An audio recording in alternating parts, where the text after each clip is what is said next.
Hi, I'm Zach with Lonesome Studios, and in today's video, we're going to be going over 5 different ways to use your sidechain input on Logic.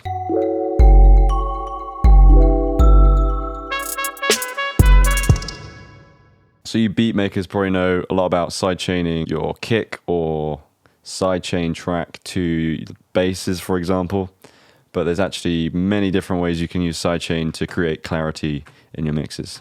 Step 1, we're going to sidechain the kick to the bass. This is used all over contemporary music. What that does is separates the bass drum from the kick. So there's a lot of overlapping frequencies, and so using a sidechain compression will duck one or the other, so they're not creating this muddy boominess.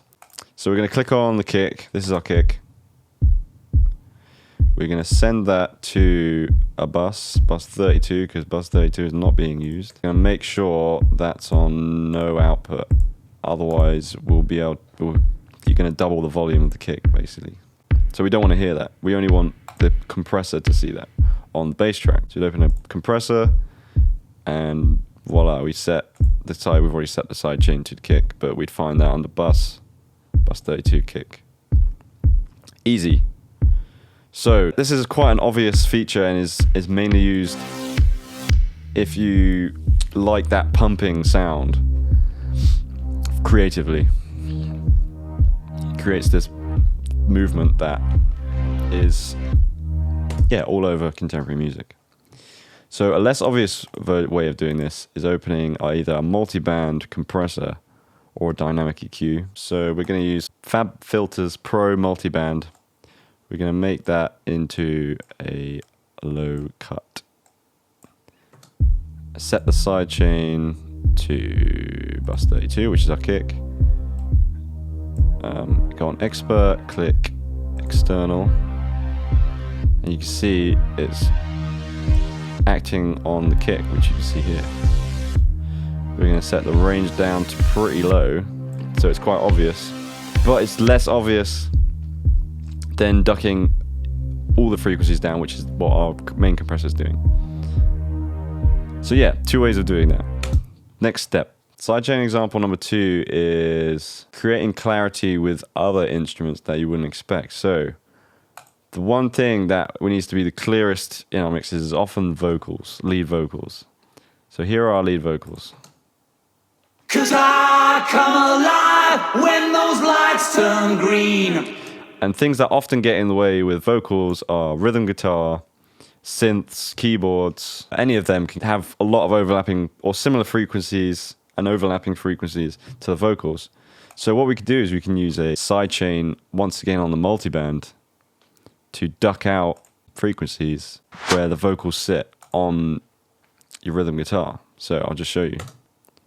'Cause I come alive when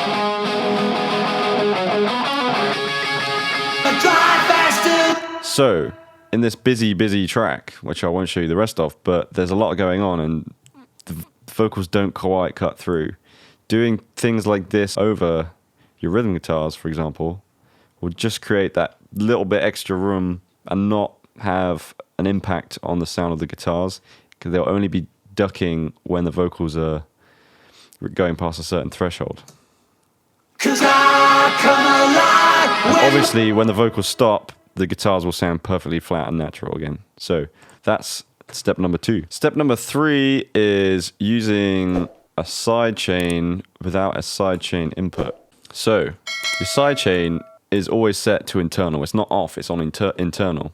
So on Logic's sidechain, what we can do is we can use this internal sidechain to only listen to itself, but a filtered version of itself. So if we click listen and set it to high pass, it will then compress only this filtered version rather than the whole instrument, the whole drum kit for this example. So a common one is if I want to compress a drum kit, but I really like my loud kick, but the compressor is just activating too much with the kick, we can set a high pass to just over where the kick drum plays. So we go to about 200 where we can hear the snare. It's not going to be compressing the kick as much as if we did this, for example.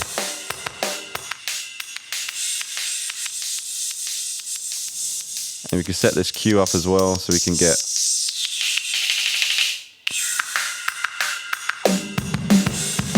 there's also detection. You can have max detection, which is often the one, or peak or RMS.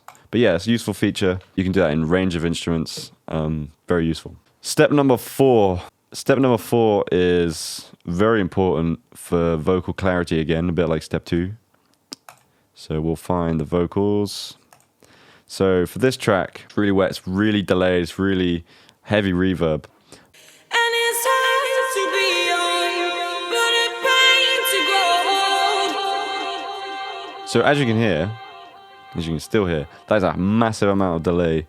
And when you're just playing the vocals like this, it kind of gets in the way and it's too much. And it's hard to be young. But what we can do is we can open up either a compressor or a noise gate. And this a noise gate has a sidechain input on Logic. So we can select the vocals that we want it to react to. And what we can do is we can set this to then duck however much we want when the vocals go past a certain threshold. So when she's not singing, the delay increases 9 decibels. And it's hard to be young, but it pains to grow As you can see here. old. Never please, we don't do what we're told. Don't take direct. And you'll definitely be able to hear that on sections like this. Sitting here in the cold. Really cool feature. I love doing this on delay and reverb. You can make it sound quite wet, but it also won't get in the way of the clarity in your mix. Step 5. To change the rhythms, you can also mess about with the hold and release and the attack.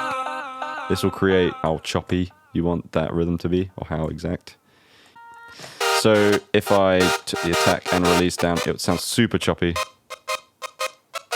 Too choppy. Bit of hold.